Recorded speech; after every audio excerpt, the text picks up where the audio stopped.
দিলাম, কবরে কেউ নাই, সবাই তোমাকে ভুলে গিয়েছে। আমি কোরআনের সূরা মুলক তোমাকে ভুলে যাই নাই। কবরে তোমার সঙ্গে থাকবো কথা দিলাম, কিয়ামতের দিন তোমার সঙ্গে থাকবো কথা দিলাম।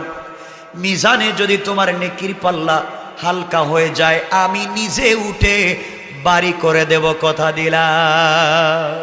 তোমাকে পুলসিরাত পার করে জান্নাতে না নেওয়া পর্যন্ত আমার সুপারিশ বন্ধ হবে না।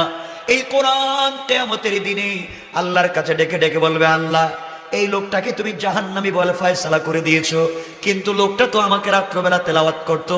তুমি বলো আমি কোরআন কি তোমার কালাম না? তুমি কি পড়ো নাই? আল্লাহ ওই দিন আমাকে অস্বীকার করতে পারবেন না। আমি বলবো, আল্লাহ তুমি যদি আমাকে অস্বীকার করতে না পারো, আমি কথা দিলাম তুমি যতক্ষণ পর্যন্ত এই লোকটাকে জান্নাতে দিবা না, আমি কোরআন সুপারিশ বন্ধ করে দিব না।